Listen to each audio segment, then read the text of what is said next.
Hello everyone, welcome once again to Learn Mathematics. This is Rekha Chhabra, your maths teacher. Students, I hope you must have subscribed this channel.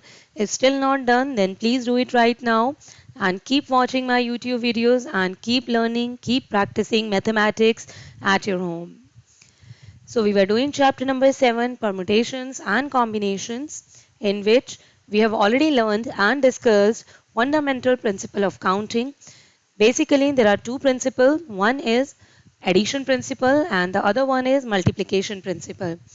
Addition principle is applicable wherever our events are independent and multiplication is applicable wherever our events are dependent on each other. So in today's video lecture, we are going to understand the meaning of factorial notation. We will understand what is basically a permutation is, and then we'll discuss few questions of exercise 7.2. So let's start. First of all, let's talk about factorial notation. We often come across products of these forms: 1 multiply with 2, 1 into 2 into 3, 1 into 2 into 3 into 4, and so on. Maybe some more complicated product. So instead of writing all the factors of such a product in full, it is convenient to use a special notation. So that's why this factorial introduced. Like if I write factorial 3, so it means I have to start writing the factors from the natural numbers 1 into 2 into 3. If I have written factorial 2, it means 1 into 2. If it is written factorial 1, it means 1 only. So this way we can say if it is written factorial n, it means 1 into 2 into 3 up to n minus 1 into n. So basically n factorial denotes the product of first n natural numbers. Always first n natural numbers, it will start with 1 and we read this thing as n factorial and we write this as either by this symbol or we write like this as well. Both means factorial. And now it is easy to say, like if I want to write down the product of first four natural numbers, so instead of writing 1 into 3 into 1 into 2 into 3 into 4, I can directly write down 4 factorial, which is equal to 24 and so on. We can use this factorial in many more products. So now we know that factorial n is n into n minus 1 into n minus 2 into n minus 3 up to natural number 1. So can we write it as n into n minus 1 factorial? Yes, we can write down. This thing can also be written as n into n minus 1 into n minus 2 factorial. This is same as, look at this example, factorial 8. Factorial 8 means 8 into 7 into 6 into 5 into 4 into 3 into 2 into 1. Now, can I write this thing as 8 into 7 into 6 factorial? Yes, I can very well write down like that. So, this thing has been explained with this example. Also, if m factorial is equal to n factorial, it means these numbers are definitely equal. And now putting n equal to 1 in this formula you can say n factorial is equal to n into n minus 1 factorial. So if we take the value of n as 1, so what it will be, 1 factorial is equal to 1 into 0 factorial, right? So from here we can conclude that an amazing fact that 0 factorial is equal to 1 not 0. Now two important things. The factorial is defined only for whole numbers, right? It starts from 0 only. We cannot write minus 2 factorial. It will be wrong to say because factorial is defined only for whole numbers. And we do not define the factorial of proper fractions. Now let's understand what a permutation is. The word permutation means any of the ways in which a set of objects can be arranged. Thus, a permutation is basically an arrangement in a definite order. Here, students, order matters a lot. Okay, of a number of objects taken sum or all at a time. Let's understand with the help of an example. The permutations of the letters A, B, C taken two at a time. We have to take only two letters at a time and we have to make their arrangements. So these are A, B, B, A, right?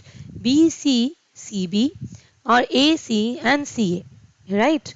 Because we have to take only two at a time. If n and r are integers such that r is greater than or equal to 1 and less than or equal to n, the symbol PNR, or we write it as NPR, denotes the number of permutations of n distinct or different elements taken r at a time. Like here we had three elements, but what we have taken two at a time. Out of 3 we have taken 2 at a time, right? So to find the number of permutations of n different objects taken r at a time, the formula is this NPR. NPR means if we try to fit this formula in this example, so total objects 3 permutations, and how many we have taken at a time? 2, right? And how would we open it? Factorial n means factorial 3 upon factorial n minus r means 3 minus 2 factorial.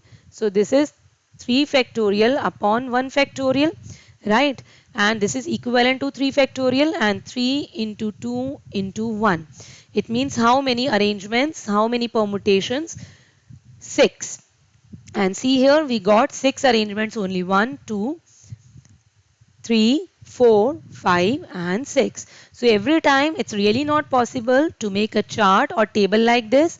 So we can use this formula for our better calculations and for our convenience. The number of permutations of n objects taken all at a time is given by this formula NPN. If we have taken all at a time, right, then R will be replaced by N and it will be N into N minus 1 up to 1. So this is equivalent to N factorial.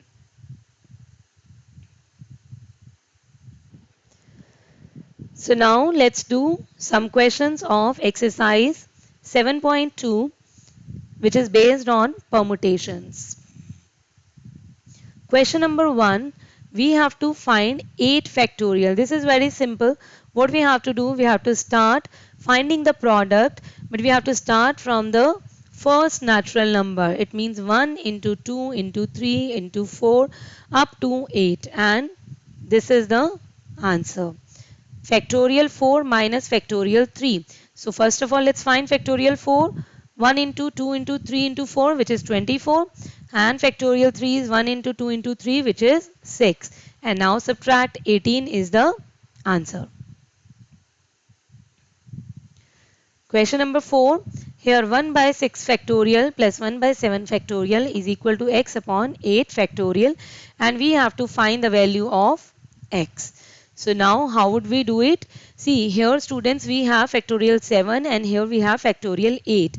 We know very well that 7 factorial can be written as 7 into 6 factorial. We have just seen on the last slides. And 8 factorial can also be written as 8 into 7 into 6 factorial. Why we want to write like this? So that we can cancel out 6 factorial from all the denominators. So we have written like this. Now factorial 6 will be, we can take it common and we can cancel out from both the sides. So what will be left here? 1 plus 1 by 7, and here it will be this only. Now factorial 6 and factorial 6 is cancelled. 1 plus 1 by 7 is equal to 8 upon x upon 8 into 7. Now everybody can solve it and the final answer is 64, which is the value of x. Now here we have to evaluate this. This thing is given factorial n upon factorial n minus r, and when the values of n and r are given. Let's take for first part, n is 6 and r is 2.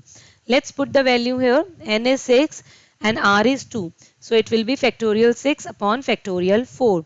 Again factorial 6 can be very well written like this, 6 into 5 into 4 factorial. Now these two cancel and the answer is 30. Same way we can solve for factorial n 9 and r 5. So factorial n is factorial n 9 and n minus r factorial is 9 minus 5 factorial which is 4. Right.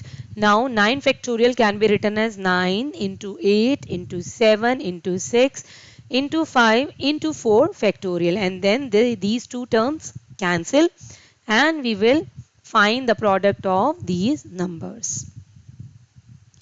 Now here some practice questions are given. Students, please solve it when it is written like P and in the bracket 6 4, so it means N and R. Right? Please try to solve these questions and do the remaining questions of 7.2 as well. This is just the practice of factorial notations. So thank you very much for watching the video and understanding the concept. Now I would request you to please practice remaining questions of 7.2 at your home. Thank you very much.